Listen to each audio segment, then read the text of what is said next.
Assalamualaikum anak-anak Ibuk, apa kabar? Semoga anak-anak Ibuk semakin sehat, semakin kuat, dan semakin cerdas.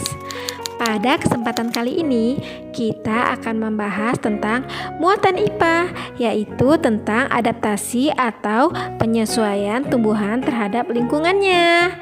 Disimak baik-baik ya nak. Anak-anak, tujuan tumbuhan beradaptasi dengan lingkungannya untuk bertahan hidup. Nah, apa itu adaptasi? Coba anak-anak ibu ada yang masih ingat? Ya, adaptasi adalah kemampuan makhluk hidup untuk menyesuaikan diri terhadap lingkungannya. Lingkungan tempat hidup makhluk hidup disebut habitat. Berdasarkan habitatnya, tumbuhan dibagi menjadi 3 jenis. Yang pertama, xerofit. Xerofit adalah tumbuhan yang dapat hidup di lingkungan yang memiliki sedikit air.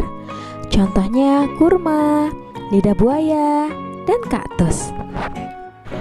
Kaktus memiliki batang tebal dan berisi banyak cadangan air. Akar kaktus yang panjang berguna untuk mencari sumber air. Daunnya termodifikasi menjadi duri untuk mengurangi penguapan. Nah, ternyata permukaan batang berlapis lilin juga berguna untuk mengurangi penguapan. Yang kedua, halofit. Halofit adalah tumbuhan yang hidup di lingkungan dengan kadar garam tinggi, misalnya di laut, muara sungai, dan pantai. Biasanya tempatnya berpasir atau berlumpur dan sedikit mengandung oksigen. Contoh tumbuhannya adalah bakau. Anak-anak, beberapa tumbuhan bakau memiliki akar nafas yang gunanya untuk memperoleh oksigen. Akar tunjang juga berfungsi untuk menopang tumbuhan di tanah berlumpur dan menahan terjangan ombak. Daunnya kaku, tebal, dan permukaannya licin, yang gunanya untuk mengurangi penguapan dan menyimpan air.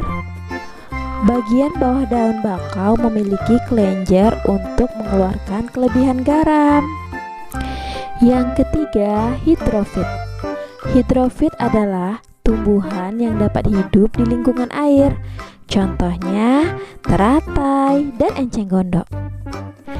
Teratai memiliki daun yang lebar yang gunanya untuk mempercepat penguapan dan agar dapat mengapung di air.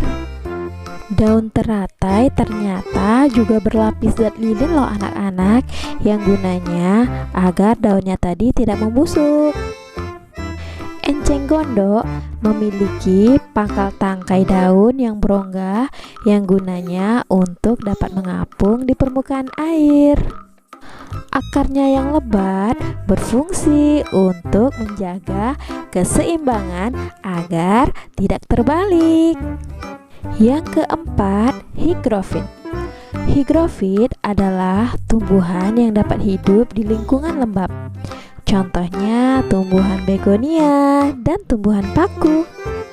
Karena tumbuhan tersebut hidup di lingkungan yang lembab, maka penguapan yang terjadi sangat lambat. Air dikeluarkan melalui struktur khusus pada daun yang disebut hidatoda atau stomata air. Yang kelima yaitu adaptasi tumbuhan di lingkungan miskin nitrogen. Jenis tumbuhan ini melakukan adaptasi dengan cara memerangkap serangga kemudian mencernanya sebagai sumber nitrogen. Hal tersebut juga dinamakan insektivora atau pemakan serangga. Contoh tumbuhannya yaitu kantong semar dan venus. Kantong semar mengeluarkan bau yang menarik serangga untuk mendekatinya. Kemudian serangga tergelincir masuk ke kantong. Serangga dicerna menjadi nitrogen. Anak-anak selain beradaptasi untuk mempertahankan hidupnya, beberapa tumbuhan juga beradaptasi untuk membantu perkembangbiakannya atau reproduksi. Contoh yang pertama yaitu bunga Rafflesia. Bunga Rafflesia mengeluarkan bau busuk untuk menarik perhatian serangga, terutama lalat. Serangga yang hinggap dapat membantu penyerbukan pada bunga Rafflesia loh anak-anak. Yang kedua, mawar, melati, anggrek yang memiliki mahkota bunga yang berwarna mencolok dan kelenjar nektar untuk menarik perhatian serangga yang dapat membantu penyerbukan.